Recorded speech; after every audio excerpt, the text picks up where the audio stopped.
नमस्कार। अगर आप भारतीय शेयर बाजारों में ट्रेड करते हैं तो हमारे पास आपके लिए एक बहुत ज़रूरी मार्केट अलर्ट है। 15 जनवरी 2026 की तारीख को अपने कैलेंडर में मार्क कर लीजिए, क्योंकि इस दिन मार्केट्स बंद रहने वाले हैं। चलिए इसके बारे में सारी ज़रूरी बातें जानते हैं। सीधी सी बात यह है कि इस दिन भारतीय स्टॉक मार्केट्स ट्रेडिंग के लिए पूरी तरह से बंद रहेंगे। मतलब कोई खरीद बिक्री नहीं। देखिए, ये जानकारी हम कहीं और से नहीं बल्कि सीधे बीएसई और एनएसई के ऑफिशियल अनाउंसमेंट से लेके आए हैं। हमने इन सर्कुलर्स को अच्छी तरह से एनालाइज किया है ताकि आपको सारी जानकारी एक ही जगह पर मिल जाए। तो सवाल उठता है कि ये छुट्टी क्यों? वजह है एक पब्लिक हॉलिडे। असल में महाराष्ट्र सरकार ने मुंबई, ठाणे और नवी मुंबई जैसे बड़े फाइनेंशियल सेंटर्स में नगर निगम चुनावों की वजह से छुट्टी डिक्लेयर की है। और क्योंकि हमारे दोनों मेन एक्सचेंज बीएसई और एनएसई मुंबई में ही हैं, तो जाहिर है वो भी इस दिन बंद रहेंगे। चलिए अब सबसे जरूरी हिस्से पर आते हैं। एक ट्रेडर या इन्वेस्टर होने के नाते इस छुट्टी का हम पर क्या असर पड़ेगा? आइए इसे एक एक करके समझते हैं। तो कौन कौन से सेगमेंट्स हैं जो बंद रहेंगे?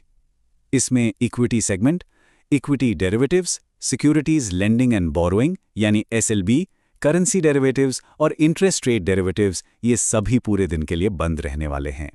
लेकिन यहाँ एक छोटा सा ट्विस्ट है, खासकर कमोडिटी ट्रेडर्स के लिए।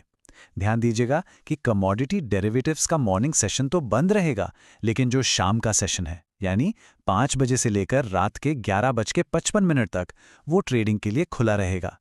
इस बात को जरूर नोट कर लें।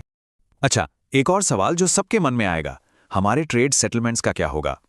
इसको समझने के लिए हमने ये एक आसान सी टेबल बना दी है। देखिए, जो भी ट्रेड्स बुधवार 14 जनवरी को होंगे, उनका सेटलमेंट अब सीधे शुक्रवार 16 जनवरी को होगा। गुरुवार की छुट्टी की वजह से सब कुछ एक दिन आगे खिसक जाएगा। अब आते हैं इस पूरे अपडेट के सबसे ज़रूरी हिस्से पर। यह खासकर एफएनओ यानी फ्यूचर्स एंड ऑप्शंस ट्रेडर्स के लिए है। इस पर आपको खास ध्यान देना होगा। देखिए, जिन भी इक्विटी डेरिवेटिव कॉन्ट्रैक्ट्स की मंथली या वीकली एक्सपायरी गुरुवार 15 जनवरी को होनी थी, उसे एक दिन पहले कर दिया गया है।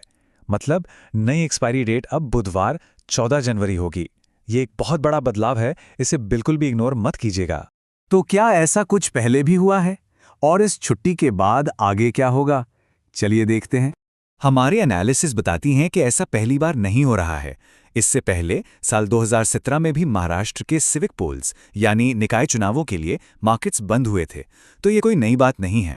और सबसे जरूरी बात, कोई टेंशन लेने की जरूरत नहीं है। शुक्रवार 16 जनवरी 2026 से सभी सेगमेंट्स में ट्रेडिंग वापस नॉर्मल हो जाएगी। मार्केट्स अपने रूटीन पर लौट आएंगे। और जाते जाते हम आपको एक सवाल के साथ छोड़ना चाहते हैं। जरा सोचिएगा, क्या इस तरह की अनप्लान्ड छुट्टियों का मार्केट के वॉल्यूम और सेंटिमेंट पर कोई लंबा असर पड़ता है? ये सोचने वाली बात है ना?